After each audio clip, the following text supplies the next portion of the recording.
યવતમાનથી જાગૃતિબેન, તમારો સવાલ છે કે અભ્યાખ્યાનનો અર્થ સમજાવો. જુઓ, જોવાનું જુદું ને બોલવાનું કંઈક જુદું. અભ્યાખ્યાનમાં જોયેલી વાતથી ઉલટી જ વાત રજૂ કરવાની જીભથી, એનું નામ અભ્યાખ્યાન. આ બધા વચન યોગના પાપો છે. આ 13મું પાપસ્થાનક છે અભ્યાખ્યાન. જો મૃષાવાદ, ક્રોધ, કલહ, અભ્યાખ્યાન, ઐશુન્ય, પરપરિવાદ, માયામૃષાવાદ, 18 પાપસ્થાનમાંથી લગભગ આ 7 પાપસ્થાનમાં વચન યોગની જ મુખ્યતા છે. આમાં જે બોલવાની અશુભતા છે ને, એનાથી જ આ પાપોનું સેવન થાય. જો મૃષાવાદમાં જુઠ્ઠું બોલવાની વાત, ક્રોધમાં આક્રોશપૂર્વક બોલવાનું, કલહ ઝઘડામાં પણ બોલવાના જ વ્યવહાર, અભ્યાખ્યાનમાં કોઈના પર આરોપ લગાવવાનો, ઐશુન્યમાં ચાડી ખાવાની, એ પણ વચન વ્યવહાર જ છે. પરપરિવાદમાં બીજાની નિંદા કરવાની, અને માયામૃષાવાદ એટલે કે કપટ વૃત્તિથી જુઠ્ઠું બોલવું, એ પણ વાણીનો જ વ્યવહાર છે. એટલે 18 પાપસ્થાનમાં 7 પાપસ્થાનક મુખ્ય વચન યોગના જ છે. વાણી પર સંયમ ન રાખો અને વચન યોગની ગુપ્તી ન રાખો તો આ બધા પાપો થાય. અભિ એટલે ઉપસર્ગપૂર્વક આખ્યાન કરવું, એટલે કે ભાષણ કરવું. ઉપસર્ગપૂર્વક ભાષણ કરવું એ અભ્યાખ્યાન કહેવાય. ટૂંકમાં કહો તો એક જ શબ્દમાં આરોપ મૂકવો, કલંક લગાડવું, દોષારોપણ કરવું, દોષ આપવો, આક્ષેપ કરવો, એ બધું અભ્યાખ્યાન કહેવાય. ગુજરાતીમાં એને આળ ચડાવવું, આળ દેવું, બરાબર ને. દોષ ન હોવા છતાં દોષનું આરોપણ કરવું, એ દોષારોપણ, એ અભ્યાખ્યાન કહેવાય. એ 13મું પાપસ્થાનક છે. ખ્યાલ આવે છે ને? બરાબર. આજે ધંધા વ્યાપારમાં નિવૃત્તિ લેનારા અનેક જીવો મળશે, પણ મનોવૃત્તિમાં રહેલા પાપથી નિવૃત્તિ કરનારા કેટલા મળશે? મનોવૃત્તિ ઉપર, એના ઉપર જ અભ્યાખ્યાન આદિ પાપોનો આધાર છે ને. મનોયોગમાં ઉત્પન્ન થયેલા પાપો પ્રવૃત્તિમાં આવે. અભ્યાખ્યાન પણ કંઈક એવું જ પાપસ્થાનક છે. કોઈ ઉપર જુઠ્ઠું દોષારોપણ કરવું, આક્ષેપ કરવો, કલંક ચડાવવું, એવી મનોવૃત્તિવાળા જીવ કોઈ જુદા જ પ્રકારના હોય છે. ઘણું કરીને નકામા લોકો, નવરા બેકાર માણસો, જેઓની પાસે કાંઈ કામ ધંધો ઉદ્યોગ નથી, પ્રવૃત્તિ નથી, એવા પ્રવૃત્તિ રહિત જીવોનું આ પાપસ્થાનક છે. ગુજરાતીમાં કહેવત છે, નવરો બેઠો નખો દ્વારે.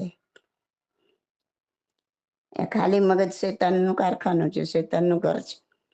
એટલે મગજને કાર્યરત રાખવું. આવા ઈર્ષ્યાળુ વૃત્તિવાળા જીવો, અદેખોઈવાળા જીવો, બીજા ઉપર દ્વેષ રાખવાવાળા જીવો, એવા જ જીવો ઘણું કરીને અભ્યાખ્યાનનું પાપ સેવન કરે.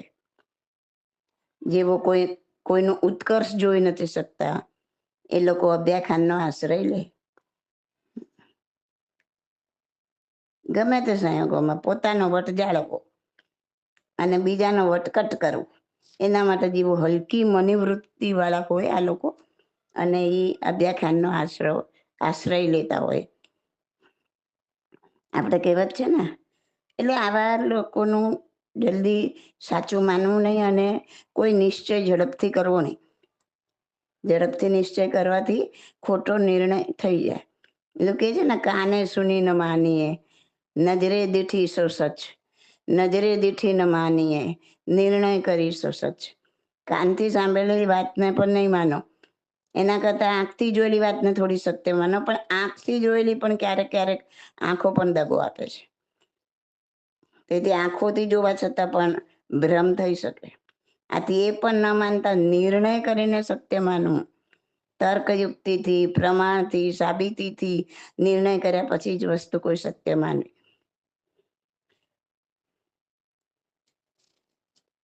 એટલે આવા દુનિયામાં ઉડતા ગપગોળાને સાચા માનવાના નહીં. અભ્યાખ્યાની મોટા ભાગે અવિવેકી હોય, વિશ્વાસપાત્ર ના હોય. તે જ્યારે પણ કોઈની વાત એકબીજાને કરે છે ને, ત્યારે એમ કહેતો જાય કે બીજા કોઈને કહેશો નહીં, હા, બીજા કોઈને કહેશો નહીં, હા. એ પોતાની જાતને સારો માને અને બીજાને નીચી કક્ષાનો સમજે. હું કરું એ જ સાચું અને તમે કરો એ ખોટું, આવું મોટા ભાગે અભ્યાખાને અસત્યનું સેવન કરે. અભ્યાખાનેની દ્રષ્ટિ છિદ્રો શોધવા વાળી. આથી એવી રીતના જ જુએ, જેવી રીતના કોઈને કમળો થયો હોય ને તો એને સફેદ દૂધ પણ પીળું દેખાય ને. અભ્યાખાને ચારે બાજુને પોતાને સ્વાર્થની જ વાત દેખાય અને એ બી વાતોને જલ્દી પકડી લે. અભ્યાખાની વૃત્તિવાળા જીવો હોય ને એને મિથ્યા વૃત્તિની પ્રાધાન્યતાવાળા જીવો કીધા છે. કેમ કે એ લોકો ઊંધું જોવાનું, વિપરીત જોવાનું જ કામ કરતા હોય છે. સત્યના અંશથી તો કેટલાય દૂર હોય, એની બુદ્ધિ જ વિપરીત બની ગઈ હોય. ખ્યાલ આવે છે? એવા અભ્યાખાને એ ટાઈપના હોય.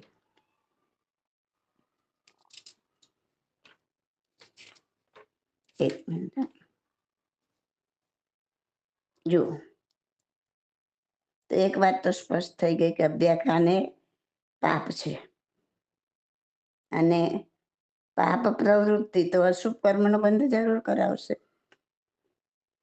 અભ્યાખાને જાતિ મદ એવા બધા મદનું સેવન કરીને નીચ ગોત્ર કર્મ બાંધે. એ રીતે ગુણોને ઢાંકીને દોષોને પ્રગટ કરવા વાળો પણ નીચ ગોત્ર કર્મ બાંધે. બીજાની નિંદા અને સ્વપ્રશંસા કરવી અને જે શુભ ગુણો છે એને ઢાંકવા અને જે દોષ નથી એવા દોષો ઊભા કરીને આરોપ મૂકો, એ નીચ ગોત્ર કર્મ બાંધવાનો માર્ગ જ છે. મન વચન કાયા ત્રણેય યોગોની વક્રતા, ખરાબ પ્રવૃત્તિ એ અશુભ નામ કર્મ બાંધે છે. એનાથી અશુભ નામ કર્મથી શું મળે? કઢંગુ કુરૂપ શરીર મળે, દુર્ગતિ મળે. એવી રીતે અભ્યાખ્યાનીને જ્ઞાનાવરણીય દર્શનાવરણીય કર્મ તો અવશ્ય બંધાય જ.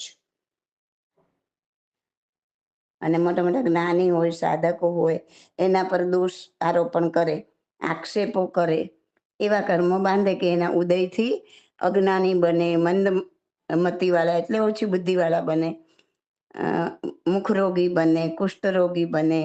આવું બધું એને બનવું પડે. મોહનીય કર્મનો પણ વધારે બંધ થાય. એના ઉદયથી તીવ્ર કષાયની વૃત્તિવાળા, ક્રોધી, કપટી વગેરે બને. અને અંતરાય કર્મ બંધના ઉદયથી શક્તિ વગરના, ઓછી શક્તિવાળા અને દાન લાભ આદિના અંતરાય વાળા બને. આવું થોડા સમય માટે કરેલ આક્ષેપો, આરોપો એના કારણે ભયંકર કર્મો બાંધીને વર્ષો સુધી અથવા જન્મ જન્માંતર સુધી દુઃખી થયા કરે.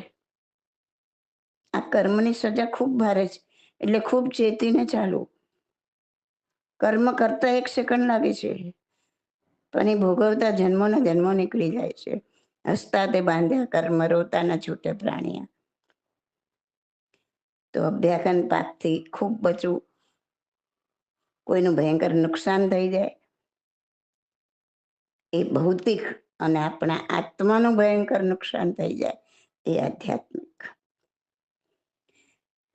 This audio is by Subodhi Masalia. My contact number is 88500 88567.